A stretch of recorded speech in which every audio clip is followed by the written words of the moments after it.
You're listening to the Play Therapy Podcast with Dr. Brenna Hicks, your source for centered and focused play therapy coaching. Hi, I'm Dr. Brenna Hicks, the Kid Counselor. This is the Play Therapy Podcast where you get a masterclass in child-centered play therapy and practical support and application for your work with children and their families. In today's episode, I am answering a question from Chiara in Florida, a fellow Floridian, always exciting. And this is about working with 14 and up. So we know that 3 to 14 is the range typically for CCPT. And Chiara works with kids, but also adults and the 14 and up population. So she has some questions about that, and we will dive in to kind of process that together. So let me read parts of her email. I started listening to your podcast around a month ago, and I love it. Welcome. Very glad that you found us and that you're here. This is a really fun group of people to hang out with, so thankful that you've been listening. I have a question. I work in a community outpatient mental health setting with kids and adults. You've mentioned working with adults in another setting. In the most recent podcast, I heard you say CCPT is good for anyone under 14.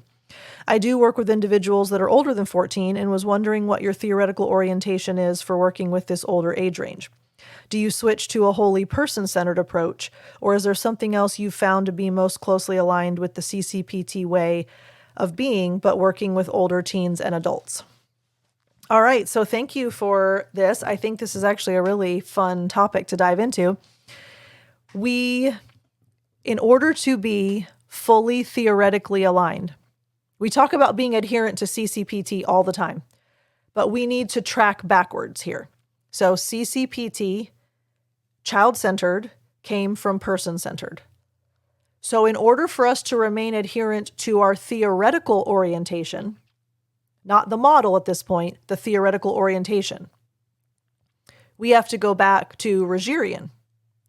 And yes, absolutely, it is person-centered because we still will understand the core conditions.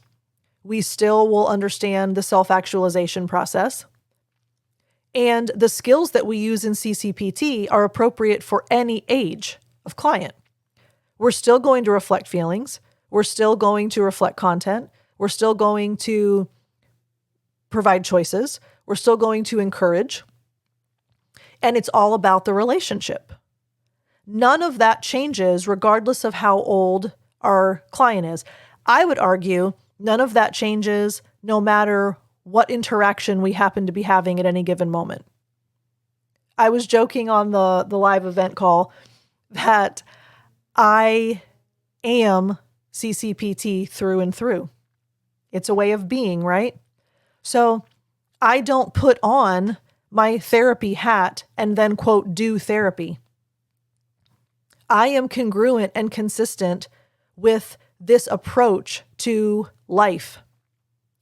And that's why it's so easy to be person-centered when you work with kids that are 14 and up. Now, I will say 14 and 15-year-olds, they still will likely want to do some kind of activity while they speak to you. We know that when the hands are engaged in doing something, it makes it easier for people to verbally communicate. Inhibitions are lessened and they're more likely to talk. So a 14 and a 15-year-old, although they do have abstract reasoning and although they do have the verbal capacity to communicate, they will likely feel more at ease and more comfortable if they're doing something. So you might want to make sure that a 14, 15, 16-year-old, they have some options that they can just occupy themselves doing something.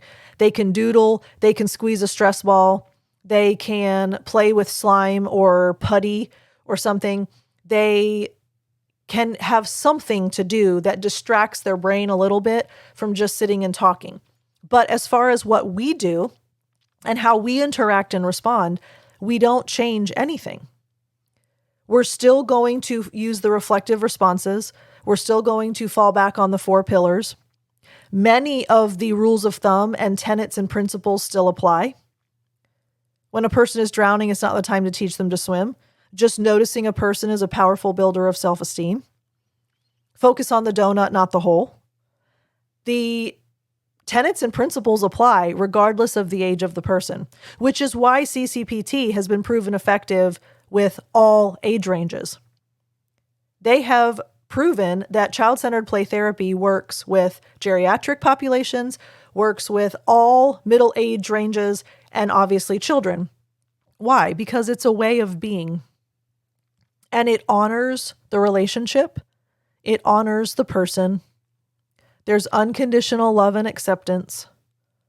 The be with attitudes convey, I'm here, I hear you, I understand, I care, and I delight in you. And above all, it's this deep-rooted trust that if the relationship and the environment are conducive, the client at any age will want to become a better version of themselves. So your final question, is there something else you found to be most closely aligned with the CCPT way? The only way to be most closely aligned with CCPT is to be wholly person-centered. So if you have not read it, read Rogers on Becoming a Person. Refresh yourself with Rogerian principles, with the premise of the entire theoretical approach, because there is nothing more effective than believing that the relationship is going to be the catalyst for change. That doesn't change at all, regardless of the age of the person. And all of our principles are going to carry over. It's actually very freeing. I thought about this a lot. Many of my coaching participants and many of the collective members are maybe moving toward being exclusively a child-centered play therapist, but many people are seeing kids and adults in varying degrees of ratio. And what I have found is the therapists that don't get burned out and the therapists that are able to sustain going back and forth between adult clients and children clients is when the theoretical approach is consistent. So I'm wholly person-centered with my adults and I'm wholly child-centered with my kids. It makes it easy to be congruent. Because what happens if you don't, you have a lot of therapists that are doing DBT or CBT or EMDR or fill in the blank with their adults. And then they have to switch gears and try to be child-centered in the playroom at the next hour when the child comes in. I can't even fathom the difficulty of that. I can't imagine the transition, the setting your brain up in a completely different way to work. I think that's just setting everyone up for failure. I think it's setting the therapist up for failure, and I think it's setting clients up for failure. So to make it work, if you're going to see children and adults, you are fully aligned theoretically, regardless of the age.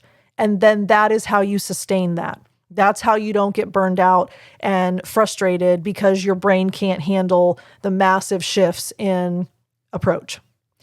So Chiara, thank you so much for the question. I hope that that was helpful for all of you. And if you would like to reach out, please do so, even if it's just to say hello. I really like getting emails from you all. For those of you that might be new, welcome. Really glad you're here. And just a little public service announcement. I do actually read every single email. And many of you question that, but I promise you I do. No one vets them. No one screens them. They come directly to me. I read them. I respond. I promise you that it comes to me and only me. So if you would like to reach out, I'd love to hear from you. Brenna at thekidcounselor.com. By the way, if you would like to leave a voicemail question, you can do that in the States at 813-812-5525. All right, y'all. Have a great week. We'll talk again soon. Love you. Bye. Thank you for listening to the Play Therapy Podcast with Dr. Brenna Hicks. For more episodes and resources, please go to www.playtherapypodcast.com.